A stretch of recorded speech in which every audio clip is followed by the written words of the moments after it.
આજનો એજન્ડામાં સૌથી પહેલા વાત કરવી છે વાવના વટની અને વાવમાં કોનો વાવટો ફરક છે એની, કારણ કે આ પેટા ચૂંટણીના પ્રચારમાં રાજકીય પાર્ટીઓએ રણમાં ધૂળની ડમરીઓ ખૂબ ઉડાડી, પણ હવે પ્રચાર પડઘમ શાંત થઈ ગયા અને ગાજા વાજા બંધ થઈ ગયા છે. હવે વાવમાં બાજી મતદારોના હાથમાં આવી છે. વાવ પર આખા ગુજરાતની નજર છે. હવે શું થશે, કોની બાજી બગડશે, કોની બાજી બનશે, ખાટલે ને ઓટલે, બસ આ જ સવાલો અને આ જ ચર્ચાઓ ચાલી રહ્યા છે.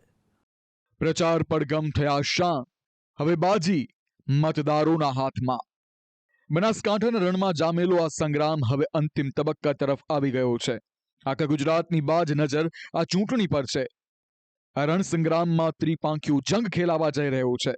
ભાજપમાં છેલ્લા 7 વર્ષથી હારનો બદલો લેવાનું જુનૂન છે, તો કોંગ્રેસ સામે ટકી રહેવાનો પ્રશ્ન, જ્યારે અપક્ષના માવજી પટેલ પોતાને સાબિત કરવામાં લાગ્યા છે. આ ચૂંટણી પ્રચારમાં ક્યાંક નેતાઓ વચ્ચે શાબ્દિક જંગ ખેલાયો, આરોપ પ્રત્યારોપ પણ થયા અને ભાવનાત્મક અપીલ પણ કરાઈ. આ મત સંગ્રામમાં ખેલાયેલા શબ્દોના ખીલની વાત કરીએ તો શરૂઆત પાઘડીથી થઈ, જેમાં ભાજપના સ્વરૂપજી સમાજ સામે પાઘડી ઉતારી લાજ રાખવા કહ્યું, તો સામે ગેનીબેન ઠાકોરે સભામાં ગુલાબસિંહની પાઘડી ઉતરાવી અને કહ્યું કે હું બજારમાં ફરી શકું એટલી લાજ રાખજો. તો પાઘડી બાદ મામેરાનો મુદ્દો ઉઠ્યો.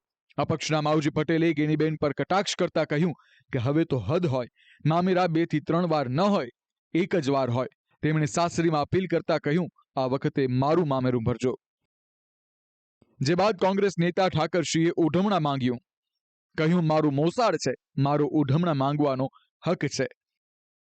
ત્યારબાદ ભાજપ તરફથી અપક્ષ મુદ્દે બટેંગે તો કટેંગેનું સૂત્ર અપાયું, જેની સામે કોંગ્રેસે જવાબ આપ્યો કે અમે બાટવા કાટવા વાળા નથી, સૌને સાથે લઈને ચાલવા વાળા છીએ. તો એક દિવસ પહેલા વાવમાં કાશ્મીરથી પાકિસ્તાનની પણ ચર્ચા થઈ. બ્રહ્મ સમાજના કાર્યક્રમમાં ભાજપ નેતાએ કોંગ્રેસ પર પ્રહાર કરતા કહ્યું કે કોંગ્રેસના સમયમાં લોકો કાશ્મીર પણ જઈ નહોતા શકતા. તો ચૂંટણી પ્રચારના છેલ્લા દિવસે ગો હત્યાનો મુદ્દો ગાજ્યો. ભાજપના ગોવા રબારીએ કહ્યું, અમે ગો હત્યા રોકાવી, તો સામે ગેનીબેને જવાબ આપ્યો કે તમે સંસદમાં બિલ લાવજો, અમે ટેકો આપીશું. છેલ્લા દિવસે ગો હત્યા મુદ્દે તો બધા નેતાઓ તૂટી પડ્યા હતા. ગાયો કહાઈના કતલખાને જતી હતી રબારીની આ વિસ્તારની પાકિસ્તાનની ધરતી ઉપર, અને પાકિસ્તાનમાંથી પરત ગાયોને લાવવાનું જેમણે કામ કર્યું, અને રબારી સમાજના સપોત માન્ય શ્રી ગોવાભાઈ દેસાઈ. આજે ગુજરાતમાં શું ચાલી રહ્યું છે? હજારો ગાયો કપાય છે, ગૌચરો જતા રહ્યા, ગૌમાતા રોડ પર આવી, હજારો ગાયોનું કતલેઆમ થાય છે. આપણા શરીરમાં જે લોહી છે ને, એ લોહી તો ગાય માતાના દૂધનું બનેલું છે. ગૌ માતાને હૃદયથી માનતા હોય તો એ નરેન્દ્ર મોદી છે. એટલે બધા કહેવા વાળા કે ચૂંટણી છે કે હવે હું એમાં કોઈના દોષ નહીં કાઢું, સમાજના છે એટલે વાત નહીં કરું, પરંતુ ગૌ માતા માટે કરશે તો એ જ વ્યક્તિ કરશે જે કરશે એ. બાકી કતલ ખોનન આ ખોનન એ બધી વાતો કરવી યોગ્ય નથી. ચૂંટણી છે, ચૂંટણી રીતે આપણે કામગીરી કરો. કહેજો કે ભલામણ કરે. આ સત્ર આવે છે 26 તારીખે, એની અંદર ભારતીય જનતા પાર્ટીના સંસદ સભ્ય કે ગમે તે બિલ લાવે અને બિલને ટેકો અમે આપીશું. પરંતુ નેતાઓની લડાઈ આજથી પૂરી થઈ ગઈ છે. હવે આ લડાઈમાં વારો આવ્યો છે મતદારોનો. બાજી હવે મતદારોના હાથમાં આવી છે. વાવ બેઠક પર 1,61,293 પુરુષ મતદાર અને 1,49,387 મહિલા મતદાર, જ્યારે એક થર્ડ જેન્ડર, આમ કુલ મળીને 3,10,681 મતદારો છે, જે નક્કી કરશે કે આ ચૂંટણીમાં કોણ જીતશે અને કોણ હારશે.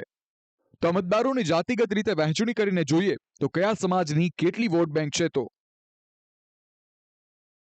અંદાજિત રીતે ઠાકોર સમાજના 82,000 મત, ચૌધરી સમાજના 50,000 મત, રાજપૂત સમાજના 25,000 મત, દલિત સમાજના 30,000 તેમજ અન્ય કેટલીક જાતિઓના 60,000ની આસપાસ મતો થાય છે. વાવ વિધાનસભા બેઠકનો ઇતિહાસ પણ રસપ્રદ રહ્યો છે, જેમાં ક્યારેક ભાજપ આગળ દેખાય છે તો ક્યારેક કોંગ્રેસ.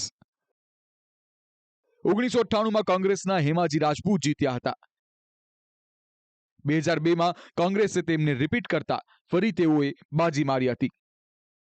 જો કે વર્ષ 2007માં ભાજપે કોંગ્રેસ પાસેથી આ બેઠક છીનવી લીધી હતી. વર્ષ 2007માં ભાજપના ઉમેદવાર પરબત પટેલે જીત મેળવી. તો 2012માં ભાજપના શંકર ચૌધરીનો વિજય થયો હતો,